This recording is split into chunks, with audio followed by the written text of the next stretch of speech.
Olá, sejam bem-vindos a mais um episódio do Papo com JC. Hoje estamos recebendo aqui o Dr. Fábio Gonçalves, um advogado especialista em direito imobiliário e direito do consumidor. Há mais de 20 anos atuando no mercado. Seja muito bem-vindo, Dr. Fábio. Prazer, boa tarde. Satisfação enorme estar aqui no Papo com JC e os amigos, né? Vamos para mais uma consultoria aí, mais um bate-papo aí para falar de alguns direitos que os brasileiros têm e às vezes não possuem conhecimento. Estamos aqui para tirar dúvidas, sanar, bater um papo legal, bacana aqui, descontraído, mas sempre fornecendo informações coerentes e corretas dentro dos nossos temas. Maravilha, hoje também temos o Diego que está nos acompanhando hoje e ele vai hoje, né, Diegão, vai nos ajudar a entender um pouco melhor hoje que tem a dúvida de maioria das pessoas, direito imobiliário também, e o que mais procuram a nós também, ação limpa-nome, a galera que tá com o nome sujo, tá precisando fazer a limpeza, se é viável, não é viável, como que é os processos, isso que gera muita polêmica hoje em dia, né, Diego? Tudo bom, Carlos? Boa tarde, doutor Fábio. Então hoje vai ser um bate-papo para estar sanando algumas dúvidas a respeito, como o Carlos falou, do direito imobiliário, da ação limpa-nome, que são dúvidas frequentes e acho que acredito que da maioria da população que tem os direitos e as mesmas não sabem que tem eles. Então, queria agradecer a presença do doutor essa tarde aqui conosco. E seja bem-vindo e vamos seguir em frente com o nosso bate-papo. E, doutor, conta um pouco para nós, um pouco da sua experiência, o que levou o senhor a se especializar no direito imobiliário? Bom, eu iniciei a faculdade de Direito no ano de 2002, me formei pela faculdade Unicid, muito por conta também a pedido do meu pai, né? A história basicamente é que a gente sai da escola e segue ali os rumos que o pai já trabalha. Me identifiquei não de início com o direito, mas ao longo da faculdade fui criando um amor e um carinho muito grande pelo curso. Passei na prova da OAB, né? Que é o grande vilão dos estudantes de direito. Passei na minha segunda tentativa, o que exigiu aí um pouco também de esforço ao longo desse caminho. E o direito imobiliário me atraiu porque desde o começo eu sempre trabalhei com imóveis juntamente com meu pai. Então ali eu fui praticamente sendo dirigido para essa área, me especializei pela Escola Paulista de Direito, sou atuante aí há 15 anos dentro dessa área específica, tenho meu escritório, onde a gente atende as diversas demandas. E, logicamente, dentro desse conceito aí do direito, o advogado ele precisa se preparar para todas as áreas. O ideal é você não ser um generalista, mas você tem que entender sobre todos os assuntos. É o que um bom advogado está ali, ele tem que se inteirar sobre os assuntos. E aí, dentro desse caminho também, o direito imobiliário está dentro do direito civil, bem como o direito do consumidor, que também é algo que a gente anda estudando bastante por conta aí dos temas atuais, que inclusive o limpa-nome está dentro desse tema atual, dentro do direito do consumidor. É que hoje o pessoal tem muita dúvida, né, doutor? Principalmente uma galera que... hoje o que mais influencia é o golpe, né? Tem muito golpe do limpa-nome, a galera acha que hoje, não paga... São golpes no mercado, né, envolvendo os direitos como um todo, né? Então, não só isso, como o golpe do bilhete premiado ainda é um golpe muito antigo, mas que o pessoal cai. Golpe da casa no contratinho de compra e venda sem escritura. Hoje em dia, assim, para cada lei que sai, 10 golpes saem em seguida para determinada situação, né? E o limpa-nome não foge muito disso. Muitas promessas, dentro dessas promessas, boa parte são falsas promessas, porque é um instituto que, apesar de ser trabalhado com mais afinco agora pelos advogados, ele já é previsto dentro da lei do consumidor há muitos anos. E agora está sendo desenvolvida essa tese. O que é o limpa-nome, afinal de contas, né? O limpa-nome é um instituto que você se utiliza da lei do consumidor para que o nome da pessoa, da empresa, não esteja vinculado a outras instituições, abertos a outras instituições e saberem ali quais são os seus débitos, suas dívidas, seus protestos. Mas isso não resume que ele não precise pagar a dívida, né? Isso veio com o advindo da Lei Geral de Proteção de Dados. Eu não sou obrigado a manter meu nome ou da minha empresa em nenhum cadastro que eu não permita.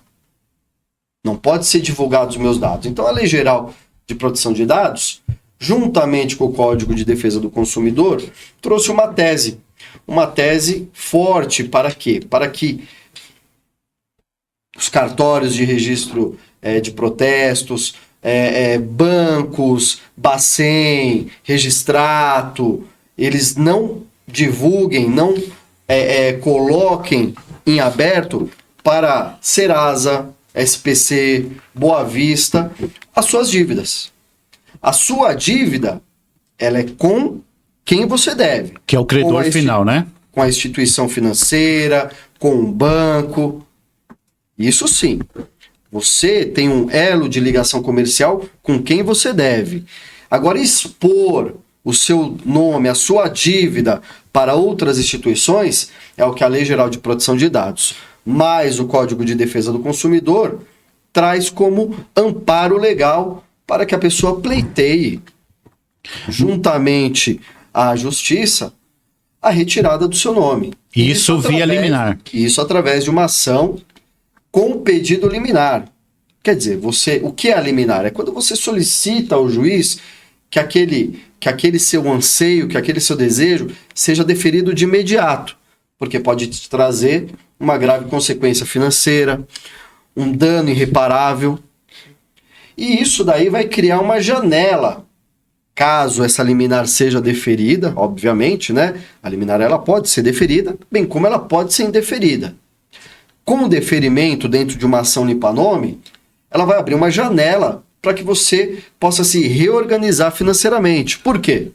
Com a liminar, todos os seus protestos, as suas dívidas, elas não constarão mais nos bancos, nos serviços gerais de proteção ao crédito. Banco de dados, né? Exatamente. Mas no credor final, por exemplo, se eu devo para o Santander hoje 20 mil reais, ela continua lá. A sua dívida permanece. A sua dívida você pode negociar ou não.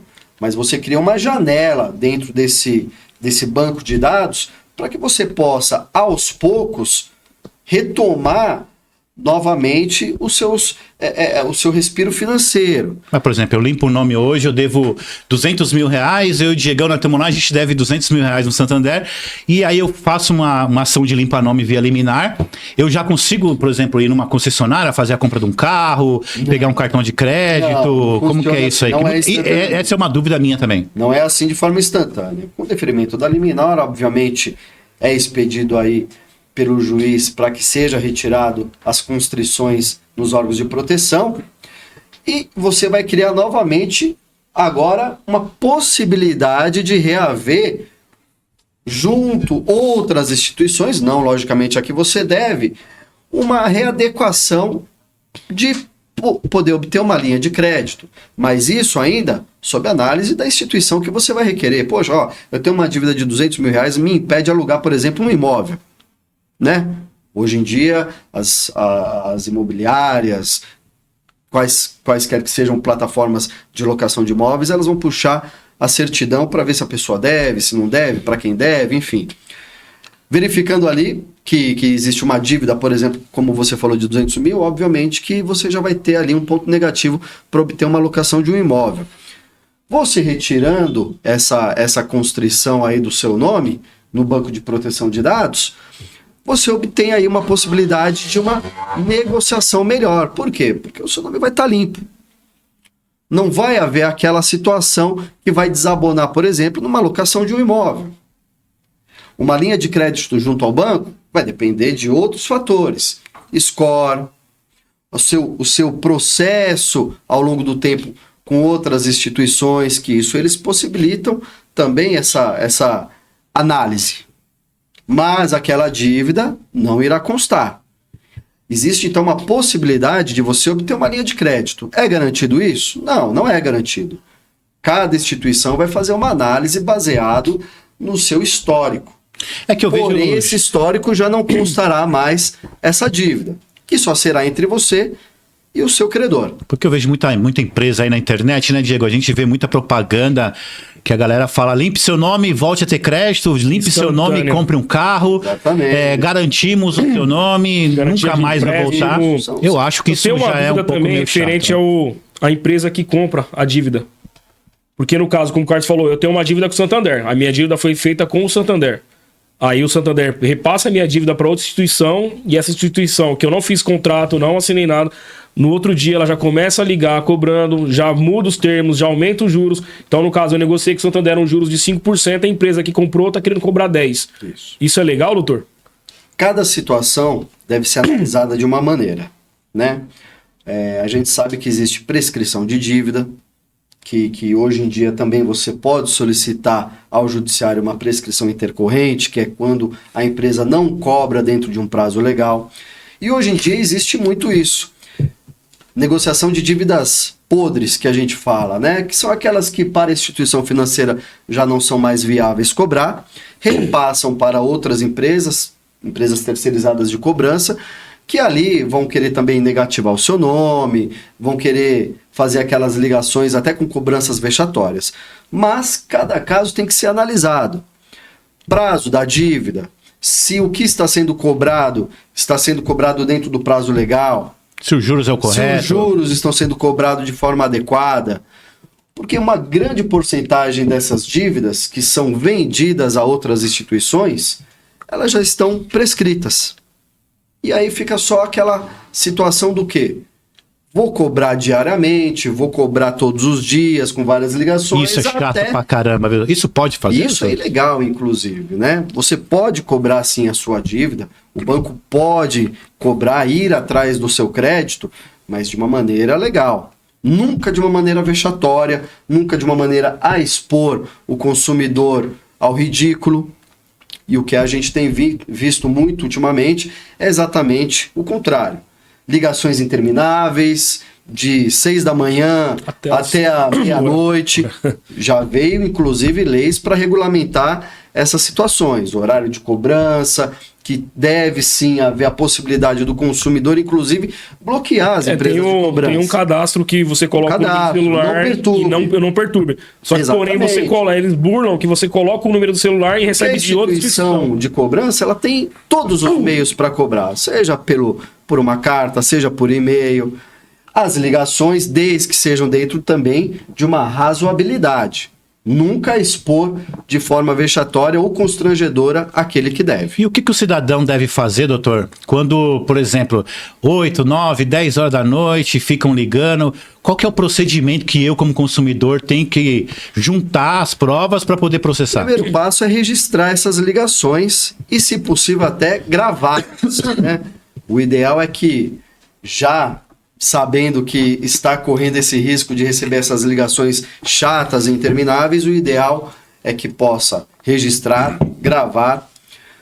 Não tem nenhum obstáculo de você fazer um boletim de ocorrência, inclusive, você pode fazer um boletim de ocorrência e ali pode ser encaixado com uma preservação de direito, uma perturbação. Isso é cabível danos morais, doutor? E aí você, num segundo plano, iniciar um processo judicial de danos morais. O que a gente tem, inclusive, tido bastante sucesso aí dentro do judiciário, que tem visto cada vez mais que as empresas devem ter cautela na cobrança. Podem cobrar, devem cobrar. O credor tem o seu direito garantido de, inclusive, poder cobrar, mas de maneira sensata e razoável. Então, doutor, que pelo que eu entendi, então, a ação limpa-nome, na verdade, é uma liminar que a justiça vai me fornecer.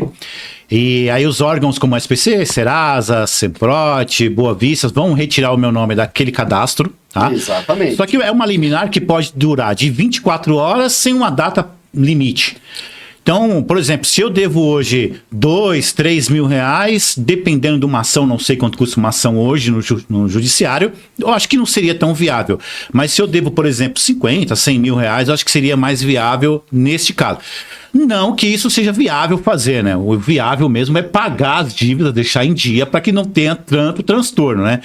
Mas nessa situação que eu tenha que fazer, o que o senhor aconselha a fazer? Qual é o limite inicial? O que eu tenho que ter? O que eu não posso fazer? O que não é aconselhável fazer? Pequenas dívidas, obviamente, que não são tão interessantes você acionar a máquina judiciária para obter uma liminar. Por quê? Porque você tem que colocar isso, os custos também, né? Você vai pagar um advogado, você vai, por vezes, ter que pagar custas judiciais, se o juiz não te der aí a isenção das custas. Então, dívidas pequenas, existe uma outra metodologia, que seria negociar direto com a instituição, através também de um advogado, que faça um plano junto com a instituição de pagamento, mesmo que seja um pouco mais longo. A gente tem que entender que toda instituição financeira deseja ter o seu crédito. Não é vantagem o banco retomar um carro, uma casa, ou emprestar um valor e não ter esse valor resgatado. Há interesse da instituição. Muitas vezes a negociação é que é desgastante quando você não tem um profissional para negociar isso. Então, a princípio, pequenas dívidas, e o que eu falo pequenas dívidas? Isso vai caracterizar de situação para situação. Mas dívidas de 5 mil, 4 mil, 3 mil, dependendo do caso, até 10 mil reais, dependendo daquilo que você almeja com essa janela que você vai ter o seu nome limpo, exatamente a janela o tempo que essa liminar vai durar. Você tem que fazer uma análise, um estudo, junto com algum advogado. Doutor, preciso de um prazo para poder obter um crédito, para tentar comprar um carro, para tentar alugar um imóvel. E aí, diante desse estudo de viabilidade, o advogado vai desenhar essa situação junto com a pessoa que vai requerer, se é viável ou não o limpa-nome. Referente ao valor da dívida, eu já vi caso da pessoa tá devendo 6, 7 mil reais no Itaú, no Bank, instituições, e chegar à negociação de pagar 300 a 400 reais para limpar o nome, para quitar essa dívida. E tem aquela lenda, não sei se é lenda da lista negra do Banco Central, que a pessoa negociou, mas ela continua com o nome restrito na instituição referente ao acordo. Qualquer lista chamada de lista negra, lista de mal pagador, lista do 171, que tem, isso é ilegal. Não, tem essa lenda, entendeu? né? Exatamente. Qualquer tipo de lista que seja compartilhada ou mantida, ela é ilegal. E cabe também a ação moral devida para a retirada desse nome. Doutor, mas você não acha que essa galera que fica devendo aí, que não paga e entra nessa parte de ação de limpa-nome, isso a gente não vai criar uma sociedade de inadimplentes? Nós vamos causar uma mentalidade nessa geração que está vindo aí de que eu posso dever, vou dar calote, porque a própria justiça vai limpar o meu nome. Muito pelo contrário. Na verdade, eu acho que a base da economia, ela é o crédito. Então a gente tem que também entender que o crédito, para ser obtido, ele é caro. No Brasil, o crédito é caro. E por muitas vezes, por alguma situação que a pessoa não tem controle, ela vai entrar na questão da inadimplência. Uma questão de saúde, por uma questão de perca de emprego, não conseguiu ali manter as contas em dia e acabou atrasando ali um financiamento, um cheque especial, um limite de crédito. E por vezes ela vai necessitar exatamente de um crédito para retomar a sua vida novamente à normalidade. Então a gente estaria o quê? Negando a possibilidade da pessoa reaver, se reconstruir, se reestruturar financeiramente, se a gente não desse essa oportunidade. O problema é que quando você mantém uma lista aonde de imediato já está lá que você é um devedor, você já fica prejudicado em até se reestruturar financeiramente. E nem consegue, na verdade, créditos, né? Exatamente. Cada caso é um caso. Lógico que isso não vai se encaixar no devedor contumaz, mas o devedor contumaz, ele mesmo vai acabar fechando as portas, porque ele vai bater aqui no Santander, entrou com a liminar. Pegou crédito no Itaú, não pagou, entrou com a liminar. Uma hora as portas vão fechar. Daqui a pouco o doutor está cheio de liminar para fazer e a gente não sabe fazer. Exatamente. Então a liminar, ela tem como escopo exatamente criar essa janela. Ela não tem prazo de validade. Ela vai durar 1 ano? Pode ser que dure. Ela vai durar 6 meses? Pode ser que dure. Ela vai durar 15 dias? Pode ser que dure. Por quê? Do outro lado, nós teremos também a instituição. Nós teremos também o órgão de proteção, que vai ser a parte contrária para tentar derrubar essa liminar. E, obviamente, que o setor de cadastros de negativados, eles também ganham dinheiro com isso. Eles também ganham dinheiro para manter aquele CPF, aquele CNPJ no cadastro, né? Então existe um interesse de ambos os lados. E existem sentenças também de ambos os lados, favorável a manter a liminar em definitivo e a revogar a liminar, e posteriormente, se essa liminar for revogada, toda aquela questão que foi derrubada previamente, ela vai retornar para os órgãos de proteção. Mas uma outra dúvida, doutor, que eu tenho. A liminar, ela é uso exclusiva minha? É minha liminar? Ou ela é uma liminar coletiva? E o que eu vejo que muitas pessoas reclamam por aí é que pagou para uma empresa fazer, a empresa fez o trabalho, um mês depois voltou todo que ela devia, e a empresa simplesmente virou as costas e falou, não vou refazer, não tem como refazer. Neste caso, o que o consumidor precisa fazer para ele garantir que seja cumprido o que ele pagou? O consumidor tem direito ao livre acesso ao processo que está movimentando, né? Então, é dever do advogado prestar as informações com relação ao processo. Entrou, saiu a liminar, por que voltou? Porque foi revogado? Existe uma outra alternativa para essa liminar ser novamente deferida? Então, cada caso é um caso, né? Então, existem empresas sérias, advogados sérios, que trabalham dentro da legalidade, juntamente com a parte do que a lei permite ser solicitado. Existem empresas, né, que também não trabalham de forma séria, que essas daí são aquelas que vão, talvez, dar entrada realmente, mas não dão andamento do procedimento judicial. Isso quando nem dão entrada, não dão respaldo, pegam o dinheiro e enrolam aí ao longo dos meses, falando que não foi deferido ou não. Com relação ao processo, ele pode ser tanto de maneira coletiva quanto de maneira individual. Tudo vai ser analisado cada caso. Por economia processual, você pode entrar com uma ação coletiva, com vários autores, mas você também pode fazer isso daí de forma individual. E dentro do grupo Nero Bank, que o senhor faz parte hoje, fora a ação liminar, eu vi que o senhor também trabalha muito com direito imobiliário, né? E o que eles procuram mais hoje? Qual que é hoje o gancho da vez para o direito imobiliário? Porque sempre tem o gancho da vez. Uma hora é locação, outra hora é compra e venda, contrato de compra e venda se é válido ou não. Hoje, o que está em ascensão? O direito imobiliário. O direito imobiliário no Brasil, ele tem uma importância enorme. Porque o brasileiro, ele não gosta muito de fazer documentos, né? Então, hoje... Jeitinho brasileiro, né? Existe um déficit de regularização de imóveis enorme em todo o Brasil. O que é a regularização? É você ter o seu título, é você ter a sua escritura definitiva e registrada para que você seja dono daquele pedaço de terra, daquele imóvel no seu nome. Então, o que a gente se depara muito hoje em dia são as ações de uso capião. Quando a pessoa tem uma posse pacífica, mansa, sem oposição, de um imóvel que muitas vezes ela comprou através daquele contratinho, que até o advogado faz também. Mas é válido esse contrato, doutor, para a justiça? Por exemplo, eu comprei uma casa, contrato de compra e venda. Se passam 10, 20 anos, a pessoa que eu comprei veio a falecer, vem o herdeiro e fala, não, a casa é minha, porque existe uma escritura lavrada em tal cartório. Não, mas está aqui o contrato de compra e venda. O juiz reconhece esse contrato? Eu vou voltar à máxima. Cada caso é um caso. Vão existir especificidades diante de um caso. É o que eu falo. Por mais que possa ser parecido determinadas situações, nunca elas são iguais, né?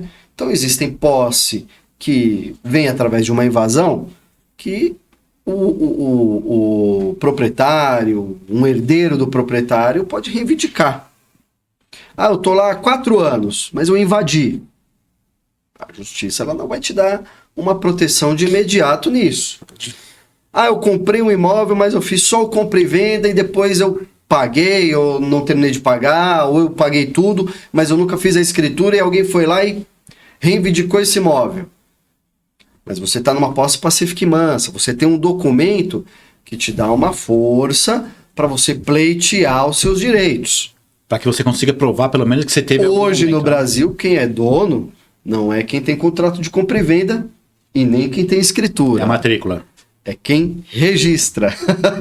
Só é dono quem registra. Essa também é, Por mais que é a aula 1 do direito imobiliário. Então, digamos que Registrou tem é dono. tem um Entrou, imóvel. antes do professor falar o nome, olha, sala de aula, só é dono quem registra. Então, no Ele vai caso, o comentar. Carlos tem um imóvel que ele não tem o documento, aí ele me vende esse imóvel, eu compro esse imóvel dele, eu vou lá e registro no meu nome, eu pego emprestado com o Carlos, faço uso durante 4, 5 anos, chego no cartório e falo assim, a casa é minha, eu tô morando lá 5, É. e registro. Então, o Carlos corre o risco de... Não é tão simples assim, né?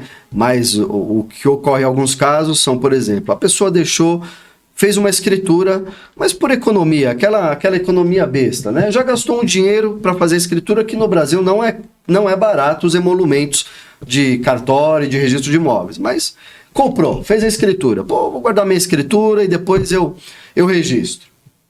Só que aquele imóvel está no nome de uma pessoa ainda que te vendeu, que pode sofrer, por exemplo, uma ação trabalhista de execução e que o credor desse cara que te vendeu Vai usar o imóvel pode como garantia. ir para cima daquele imóvel. Porque hoje você tem como pesquisar os bens via judicial, via autorização judicial, e depois você pode pedir uma penhora sobre esse imóvel. E de repente, o Zé Carlos que comprou aquele imóvel, mas não registrou, ele se depara ali com alguém batendo na porta dele e falando, eu sou dono. Pô, mas como assim? Eu comprei? Você comprou, mas você não registrou. E o que vale é o que tá no Esse papel, imóvel sofreu uma ação trabalhista, por exemplo, que foi a leilão e arremataram. Aí tudo isso é via processo, né, E doutor? aí você vai ter que movimentar e gastar muito mais dinheiro do que, por exemplo, você tivesse Feito registrado E numa de situação imediato. dessa, ninguém tá esperando, dificilmente a pessoa vai ter o custo, vai conseguir arcar com o custo Exatamente. de um processo desse. O compra e venda, ele tem a sua validade? Tem. Mas não é como uma escritura, não é como um registro imobiliário. Mas ele vai fazer força dependendo da situação.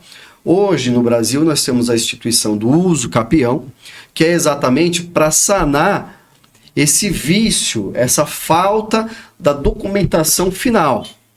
Eu tenho a posse, eu tenho toda a questão de externar que eu sou dono daquele imóvel, eu cuido, eu tenho as contas de água e luz no meu nome, eu pago IPTU, eu não somente me intitulo dono, mas eu exponho para a sociedade que eu sou dono, e dentro de um período que a lei vai falar se é 5, se é 10, se é 15 anos, você vai encaixar numa instituição que é o uso capião, que aí você vai pleitear para que o judiciário reconheça esse conjunto probatório que você tem, para que você possa ter a documentação final do seu imóvel. Mas tendo todas essas provas que o doutor falou, Você que é uma união de provas que provem que você realmente é precisa- imóvel, né? Exatamente. Você precisa obter. Não vamos alguns entrar e requisitos. roubar o imóvel de ninguém, Doutor, galera. eu pago IPTU, sou dono? Não. Eu escuto muito isso, às vezes passa um Não, eu tô pagando IPTU há tantos anos. Não. Eu vejo isso na internet. Mesmo quando você coloca o IPTU em seu nome, Mesmo. E Tem muita gente que usa- hoje em dia as prefeituras elas estão muito cautelosas em transferir a IPTU. titularidade do IPTU. Como eu disse, é um conjunto.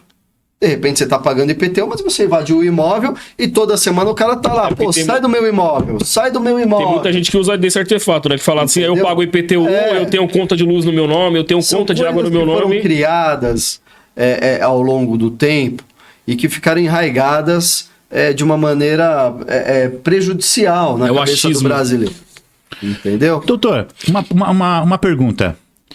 Eu vou morar de locação no imóvel. Acabei de alugar um apartamento. Tô lá há 5 anos.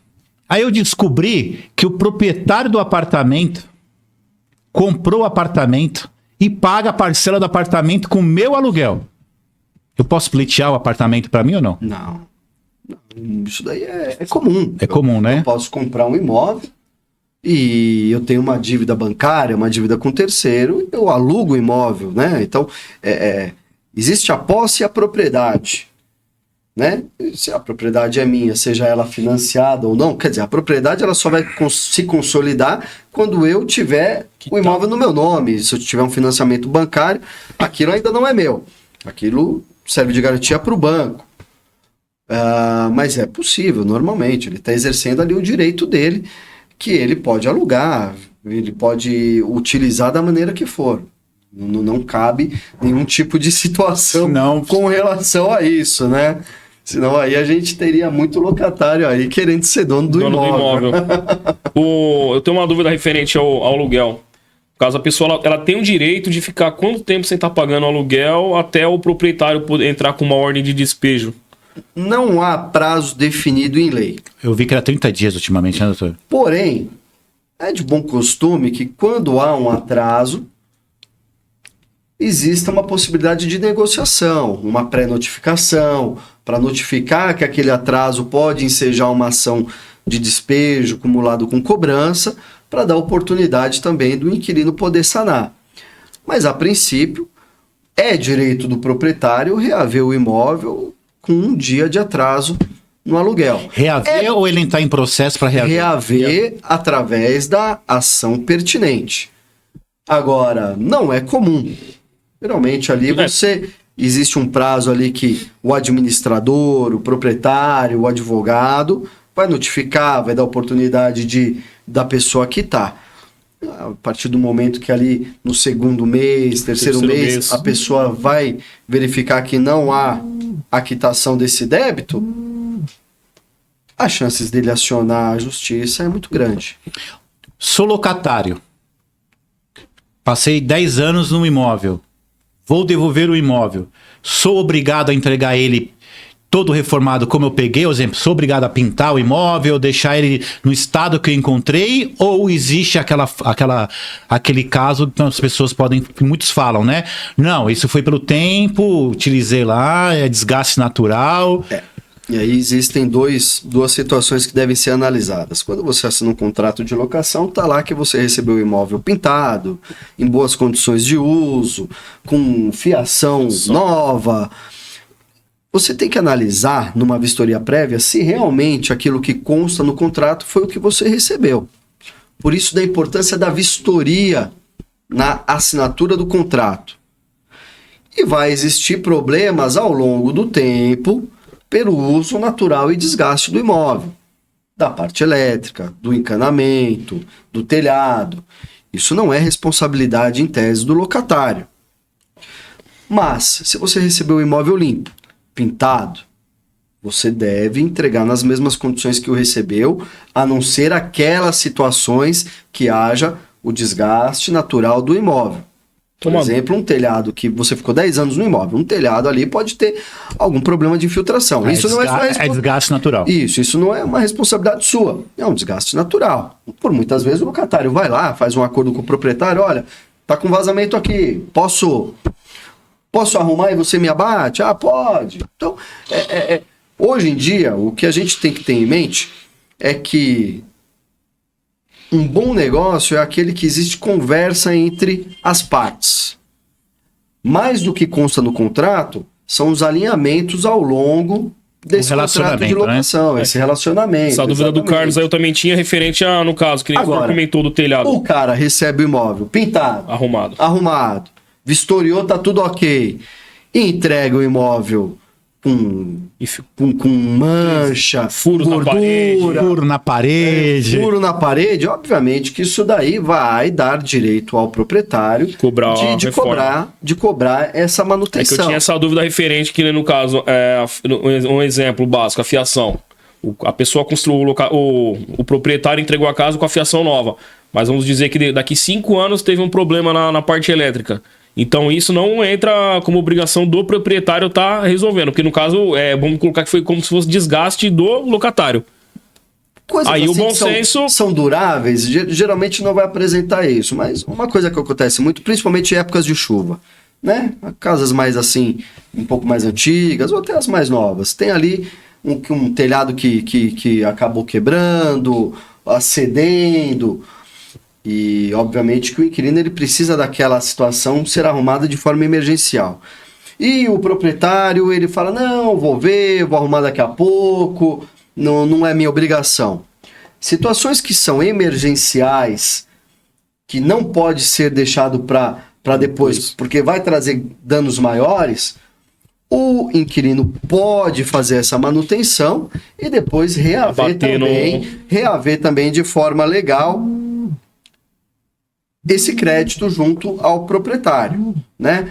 Então, tudo vai depender da situação em si.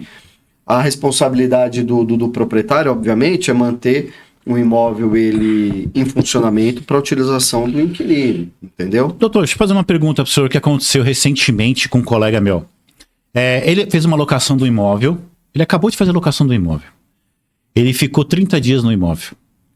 Comprou o imóvel e foi obrigado a sair do imóvel, porque já tinha comprado o imóvel, não tinha necessidade de ficar naquela residência. Só que ele tinha um seguro locatário, que nesse caso era os 3 meses de depósito que a galera usa muito. Sim. Na saída, no calção. Na saída, ele foi obrigado a devolver, foi obrigado a deixar o calção, porque a imobiliária alegou que tinha que devolver praticamente o contrato durante os 12 meses, a bateria, algo parecido. Isso é correto? É legal isso? Ou o juiz, se fosse para juiz, o juiz entenderia o seguinte, ele não ficou nem 30 dias, não teve desgaste do imóvel, e é praticamente, que eu vi casos que o juiz faria isso, dando para ele, ele não ficou nem 30 dias no imóvel, não tem por que cobrar a multa contratual desse cliente. Toda alocação, ela gera expectativa para o proprietário. Estou alugando por 30 meses num contrato residencial porque eu quero e almejo que durante esses 30 meses eu tenha essa renda. No momento que eu faço uma alocação para uma pessoa que, seja por qualquer motivo, em virtude de uma casa que saiu e acabou ele obtendo a casa própria ou por algum motivo de mudança, o contrato ele prevê uma multa. E essa multa ela vai ter que ser obedecida, porém de forma proporcional, né? Então, quanto mais tempo a pessoa cumprir, menor será esta multa. Mas a multa, sim, cumprida. Foi de comum acordo, né? Não, porque também, você imagina, eu deixei de alugar para o meu amigo aqui, Diego, porque eu preferi o José. Mas o José falou, não, agora eu vou mudar para Paris. Não quero mais ficar... E o Diego agora não quer, porque o Diego alugou. Mas nos Jardins. Vou mudar para Paris, porque eu ganhei muito Bitcoin, não sei o que. Investiu bem. Aí eu falei, pô, Zé, mas eu te fiz até um desconto, pintei a parede do jeito que você queria. Você queria grafiato, eu fiz o grafiato no teu quarto. Aí você vai agora. Você foi indicação de um amigo. Você ainda quer desocupar e não quer me pagar nem a multa. E o Diego não quer mais alugar o apartamento que ele arrumou. E o Diego, pô, que eu tava com ele até ontem, ele não queria nada que eu fizesse no imóvel, era do jeito que tava, eu perdi. Você vê que vai haver uma desproporcionalidade. Teve uma perda contra alguém. Alguém vai sair perdendo. Por isso que a multa contratual, ela é prevista. Porque você gera expectativa de uma locação perdurar durante um tempo e quando você se vê, você está frustrado com relação a isso. Então, o contrato faz força entre as partes.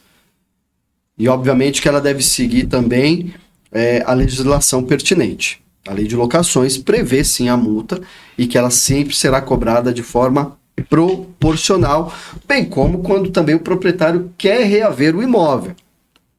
Notificação com antecedência, pagamento da multa. Então, e hoje o doutor, também, se precisar fazer regularização de imóvel, dentro da empresa do senhor consegue fazer regularização? Sim, hoje em dia é um dos serviços mais procurados é a regularização do imóvel. Desde a regularização da construção, regularização do lote, uso capião, que vai dar o documento de propriedade à pessoa que já detém a posse dentro do que a lei solicita e preenche esses requisitos, né? É uma das ações mais procuradas dentro do direito imobiliário, né? E o que eu tenho que ter de documentação para dar início para conseguir o uso capião? O que eu tenho que ter em mãos inicialmente? Porque muita gente está perguntando, eu moro aqui há 30 anos, 40 anos, mas doutor, o que eu tenho que ter em mãos para que o senhor possa dar continuidade ao processo do uso capião? O juiz ele precisa analisar alguns fatores. Então, fora aquela questão da posse pacífica e mansa, que é quando ninguém contesta aonde você está, ele também vai precisar saber documentalmente se você está ali naquele tempo que você alega. Então não adianta você falar que está num imóvel há 15 anos, mas você também não fez prova documental, através de uma conta de luz, que você só começou a ter no seu nome há 6 meses. Esse é o fator preponderante? Não, como eu te falei, é um conjunto de fatores. Na ação de uso capião, são provas documentais, testemunhais, porque os vizinhos e confrontantes, né, a gente chama de confrontantes, serão citados para saber, José Carlos mora aqui há tanto tempo?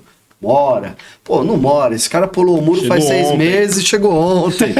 Invadiu Então, assim, a casa ontem, arrombou o portão. não é uma análise superficial. Tá. A ação de uso capião hoje, que inclusive existe a possibilidade já de fazer na modalidade extrajudicial, que demanda menos tempo e acarreta menos ônus a quem requer,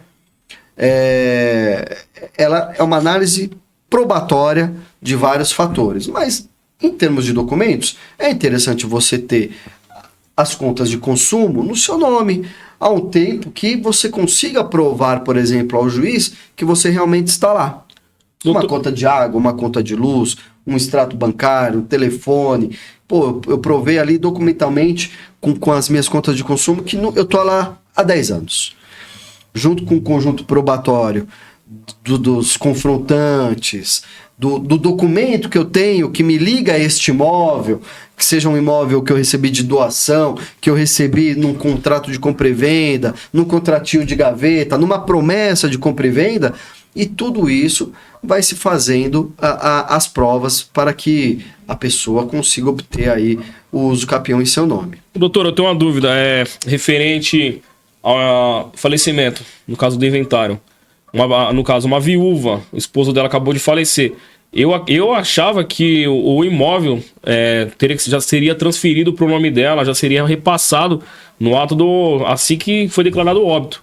E não é assim, né? Algumas pessoas têm essa dúvida que quando vai ver até o imóvel, um veículo, se depara com a obrigatoriedade de estar fazendo um inventário. Todo bem que de propriedade de uma pessoa que acaba falecendo necessita passar pelo inventário, que também hoje há facilidade de se fazer isso de forma extrajudicial, né? Mas todo bem imóvel, ele deve ser inventariado, porque ali é onde vai constar quem são os herdeiros legítimos, obviamente que também você vai pagar a fatia do governo, né? Que é o chamado imposto de transmissão causa-mortes. Então, para todo bem gera esse imposto de transmissão. Existem, obviamente, situações que haverá isenções, mas aí são casos específicos do valor do bem, da situação em tese para você pedir essa isenção. Mas, em via de regra, você deve fazer a abertura do inventário, chamar os herdeiros, chamar ali o cônjuge, os herdeiros sobreviventes, para que componham esse inventário, para que cada um receba a sua cota à parte e pague os impostos ao Estado, para que aí sim esse imóvel venha poder ser regularizado e transferido para o nome dos herdeiros. Certo. Ô, doutor, deixa eu perguntar um negócio pro senhor. Por exemplo, se eu sou casado e aí a minha esposa já vem de um outro casamento, já tem herança, já tem bens de outro casamento que herdou do esposo, e aí ela vem a falecer. Só que eu tive um período que eu sou casado com ela, tipo, não no papel, mas eu tenho toda a documentação que prova isso. No falecimento dela, eu tenho direito a alguma coisa que ficou do antigo casamento dela ou não? Bom, primeiramente a gente vai analisar o regime de bens que foi adotado no casamento. Durante a constância no casamento, num regime de união estável, aquilo que vocês construíram juntos, haverá ameação. Na separação total de bens, o que era dela permanece dela. Então, hoje, na verdade, existem várias espécies que você vai adotar no seu regime de comunhão, no pacto antinupcial. E isso vai ser analisado quando, sim, da abertura do inventário, daquilo que você tem direito, daquilo que você não tem direito, daquilo que já era reservado a ela, daquilo que é de comum durante a constância do casamento.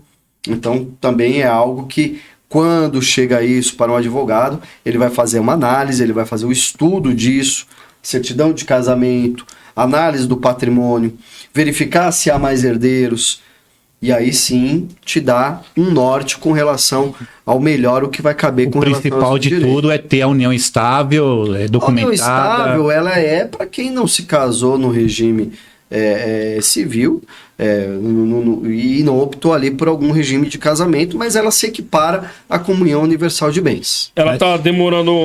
Desculpa. Qual é o tempo mínimo para entrar como união estável? Não há um tempo mínimo, mas há aquilo que a gente chama de características daquela união, né? A união estável ela pode ser provada se, por exemplo, a pessoa passa 3 dias seguidos na casa de uma pessoa, compram bens em comuns, dividem contas.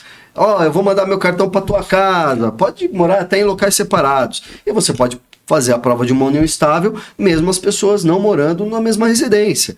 Então, não há um prazo mínimo, mas sim vão haver características dessa união que vão fazer ela ser considerada uma união estável ou não.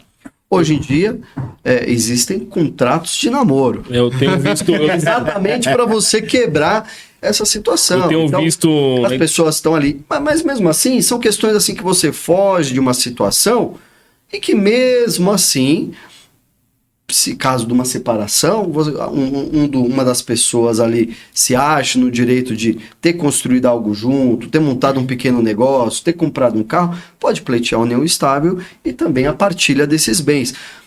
Por quê? Porque muito se fala hoje para você desvirtuar algumas coisas que estão muito bem caracterizadas, como, por exemplo, essa questão do contrato de namoro. É um contrato de namoro, mas eu vou todo dia na tua casa, a gente compra coisa juntos, a gente comprou um lotezinho no interior junto. Já virou um namoro? Ou, na verdade, a gente já está vivendo ali uma parceria de vida que já caracteriza pela lei uma união estável? Porque eu tenho visto muito isso na internet da pessoa... Funciona! Frequentar um mês assim, para depois entrar com aquele processinho e falar assim, não, mas é união estável. Isso. Então, tem muita gente que tá com medo hoje de ter uma relação mais séria referente ao medo de estar perdendo bem. Que às vezes a pessoa pensa, vou colocar essa pessoa dentro da minha casa um mês, uma semana, e dá um mês ela tá no cartório, tá em juízo, querendo a fatia do governo, a fatia do bolo dela, né? Eu não digo um mês, mas vai depender das características de como você está vivendo convivência com essa pessoa, né? Na união estável, o convivente convive contigo, faz compra junto. Gastou junto? A água tem a tá mesma no teu conta? nome, a luz está no nome dela. Conta conjunta? A pensão socioafetiva você divide o Netflix ali junto com ela. Durante um tempo. Ele já fez compra no mercado? Compraram um carro junto, aí depois financiaram um apartamentinho. Não é só meu, porque foi no meu nome. Sou eu que paguei. Aí, obviamente, que a lei vai amparar essa situação por conta disso, porque não é um namoro simplesmente, você está fazendo planejamentos, você está construindo um dia a dia com aquela pessoa, exatamente, e aí a lei vai amparar, sim, numa determinada situação de eventualmente haver a separação, deve haver a partilha, se construir algo em comum, né? E eu não digo nem com relação a isso, se dessa relação não haver aí também nascimento de uma criança, né? Que as pessoas caracteriza ainda mais essa situação. Essa semana referente à pensão socioafetiva. Ou, se não me engano, a pessoa conviveu com a outra 6 meses. Sim. E a esposa entrou com um processo de pensão socioafetiva. E o rapaz foi condenado a estar pagando a pensão também por 6 meses de convívio. É algo que hoje em dia não é tão novo no Brasil, mas que sim, tem ganhado visibilidade agora. Mais uma visibilidade, exatamente por conta dessas novas modalidades de relacionamento, né? Então, assim, aquele casamento tradicional que você faz no registro civil, e aí você troca alianças, cada vez mais tem sido deixado de lado, as pessoas vão morar junto, muitas vezes relacionamentos que alguém já está trazendo uma criança para dentro dessa relação, aonde é estabelecido o convívio, o amparo, o carinho, O amor em si, a criança pega. E aí, isso ao longo do tempo, cria-se sim um laço. Cria-se um laço entre esses membros, entre essas pessoas. E, obviamente, que a gente tem que analisar pelo lado legal. Aquela criança que já tem aquele convívio, de um relacionamento que já está estabelecido, ela detém esse direito. Ela detém esse direito, né? Independente de ser pai ou não, mas muitas vezes você já se depara de você estar criando aquela criança como se filho fosse, né? E a lei dá esse amparo, sim, ao menor, também diante de um conjunto de situações que não é em um mês que você vai ser condenado a uma pensão socioafetiva. Existe ali todo um conjunto que vai ter que ser provado. Não é do dia para noite, né, doutor? Exatamente, né? São casos e casos. Porque está muito corriqueiro agora na internet do pessoal falar que não quer se envolver, não quer vínculo, porque entra nesse intuito. Porque tem muita gente que usa, é mal intencionada e acaba prejudicando as pessoas que não são. E isso gera... Eu não vejo essa... Existe a parcela mal intencionada? Existe, mas a gente não pode confundir... Que a minoria, né? A gente não pode confundir que a sociedade está cada vez mais moderna e tem que estar preparado para a modernidade das leis, para o amparo legal. O judiciário, ele deve proteger cada vez mais os entes através dessa modernidade. Por isso que hoje a gente tem famílias poliafetivas, hoje você tem a possibilidade de você ter duas mães na certidão de nascimento de uma criança, a adoção por casais do mesmo sexo. Quer dizer, não adianta a sociedade modernizar e as leis se as leis não acompanharem essas mudanças. E a pensão socioafetiva é um desses acompanhamentos que a sociedade vem tendo, né? A garantia também do menor. Ter ali o seu direito assegurado, né? Assegurado, né? Então, hoje em dia, essa modernidade na legislação, ela é acompanhada da modernidade da sociedade, que é muito mais rápida. Modernidade, as mudanças na sociedade, elas são muito mais rápidas do que as leis. E as leis tentam acompanhar de maneira... Vai engatinhando, mas de maneira... Ultimamente não está acompanhando muito, né, doutor? Ultimamente está difícil mudar as leis no Brasil, viu? Não faltam leis no Brasil, falta cumprimento delas, né? Hoje a gente tem um ordenamento jurídico com muitas leis que, se elas fossem seguidas e obedecidas, a gente não necessita de mais leis. A gente precisa adequar, talvez, algumas situações diante da modernidade. O direito, hoje, por exemplo, o direito criminal hoje, precisa de uma reforma, precisa adequar novamente essa questão, né, que muito se discute da maioridade, da minoridade, enfim. Todo ordenamento jurídico, ele precisa acompanhar essas mudanças da sociedade. O senhor acha que, por ser tão relaxado o nosso poder jurídico, relaxado no sentido de não punir severamente, você acha que uma grande massa da galera não está mais acreditando e acha que pode fazer tudo? Eu acho que o judiciário, ele pune. Ele pune. Eu acho que pune o pobre. Eu acho que o judiciário, ele pune, mas a gente tem que ter também... como uma análise, a possibilidade dos recursos. Responder em liberdade. É direito seu assegurado você só ser chamado de condenado após o trânsito em julgado de uma condenação na última instância que você pode recorrer. Você pode recorrer ao Tribunal de Justiça em segunda instância, você pode levar esse processo ao STJ, em casos ao STF, e só depois você realmente ser chamado de condenado. Mas eu acho que o judiciário, ele pune. Pune dentro da legislação que lhe é dada. Dentro do que é apresentado para ele ali no momento, né? Temos um ordenamento jurídico, e o juiz, ele vai seguir esse ordenamento. Agora, se há o sentimento de impunidade, é exatamente por conta que talvez exista uma grande massa de recursos que aquela pessoa que cometeu um crime, e por muitas vezes um crime que pouco se precisa de investigação, foi ali um homicídio que foi gravado por câmeras, por testemunhas, e você já vê ali uma situação que, poxa, tá ali. É que muito se fala a materialidade, a prova, muitas vezes até a confissão, e mesmo assim não impede de você ser condenado, mas você recorrer, e se você for réu primário, e dependendo da questão da pena inicial, você poder responder isso em liberdade. É que muito se fala do juiz, que o juiz solta. Mas o juiz, ele tem um trabalho de muita importância na sociedade, e ele trabalha com aquilo que é dado de ferramenta a ele, que é o ordenamento jurídico. Sim. Que já não são os juízes, não são os desembargadores, os ministros que fazem as leis. Isso já cabe àqueles que a gente coloca no poder. Mas o sentimento de impunidade hoje se deve talvez a esse fato, de muitas vezes ali aquele crime que comove a sociedade, você se deparar dessa pessoa poder responder em liberdade, por exemplo. Mas isso é uma análise que o juiz faz dentro da legislação que lhe é permitido fazer. Sim. Porque o juiz não solta sem um embasamento jurídico.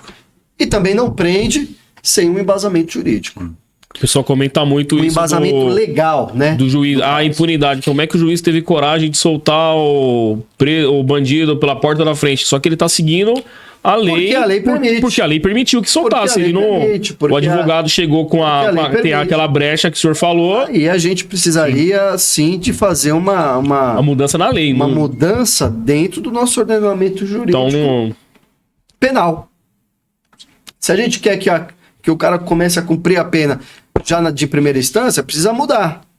Você vai reduzir os recursos. E aí, meu amigo, é uma análise muito mais extensa, que demanda estudo, que demanda a sociedade também participar. Sim. Mas isso fica para uma próxima, né, doutor? Com certeza. Porque senão, se nós formos falar todos os temas jurídicos, nós temos que montar uma novela de alguma minissérie da Rede Globo em horário nobre, né? Então eu quero agradecer a participação do doutor, foi um prazer imenso para nós ter o senhor hoje aqui na nossa mesa. Eu acho que o Diego também está muito honrado em tê-lo. Eu que fico grato aí pelo convite e sempre estarei à disposição aí para novos convites também. Sempre, logo vai ter um novo convite pro doutor. E o que eu deixo pra galera é: procurem não sujar o nome de vocês, fazer a restrição no SPC, Serasa Boa Vista. Responsabilidade financeira acima de tudo. Isso, uma responsabilidade. Vamos educar os nossos filhos por uma responsabilidade financeira. Começa desde criança, educação financeira. Exatamente. A galera que tá com problemas de documentação de imóvel também, é muito importante procurar uma ajuda jurídica, é muito importante tentar regularizar, porque hoje a lei tá de uma forma, amanhã a lei pode mudar alguma regra. Nos dias atuais, muito, né, doutor? Nos dias atuais, o quanto melhor você estar correto perante aos órgãos, perante aos seus direitos, evita dores de cabeça muito maiores, né? Então, acredito que a regularização do seu imóvel, que a sua moradia, que é onde você está morando com a sua família, com seus filhos, com a sua esposa, é inevitável. É importante você estar com isso regularizado. Evitar prejuízos futuros que talvez hoje não surjam e não se vislumbre que possa acontecer, mas que no futuro pode. Procurem, eu aconselho a galera, procure um profissional competente, um profissional honesto, que é o principal. Exatamente. Existem muitas empresas que fazem promessas milagrosas, que fazem promessas que vai limpar o seu nome, empresas que prometem que você vai comprar carro, casa, avião, e isso não existe. Eu acho que para você poder ter crédito no mercado hoje, tem que ter um relacionamento bancário, tem que ter um relacionamento interno com o seu banco, tem que procurar o seu rate interno, tem que procurar saber como que está a sua vida financeira. Milagre não existe. E em relação à documentação imobiliária, de documentos de terreno, casa, apartamento, procura uma empresa séria, que é o mais importante, né, doutor? Uma empresa séria, um advogado sério, sempre... entenda as orientações do advogado, cobre dentro dos seus direitos, mas procure um profissional sério para resguardar os seus direitos, porque é de suma importância você ter os seus direitos resguardados com um profissional adequado. Se tiver alguma dúvida, deixe embaixo nos comentários. A gente encaminha para o doutor responde, ele entra em contato, não é isso, doutor? Fico à disposição para eventuais dúvidas E também. para esclarecimentos também, que é o importante, primeiro de tudo, é esclarecimento, né? Com certeza. Então a gente ficamos por aqui. Vai ter um próximo episódio, porque vamos ficar o dia inteiro falando O só. assunto é muito extenso, né? O colega já entrou no direito de família, herança. Eu tô achando que ele. Tô achando que ele tá com vai ter que pagar pensão, tá correndo. Ou ele já tá. E a única coisa ele que já dá tá cadeia no ficando- Brasil é hoje em dia a Ó, o homem tá pensão, com medo, né? doutor. Tá com medo, acho que tá com medo de empresa, hein, A meu? gente pode sim voltar aqui, falar sobre a pensão socioafetiva, sobre as novas modalidades da união familiar, regimes de casamento, enfim. Sim. É um espaço curto, mas que a gente pode sim sempre conversar e deixar algumas orientações aí para a população, para a audiência aí, para quem nos segue. Obrigado, Queria boa agradecer ao tarde, doutor. fiquem com Deus. Bom final de semana. É isso aí.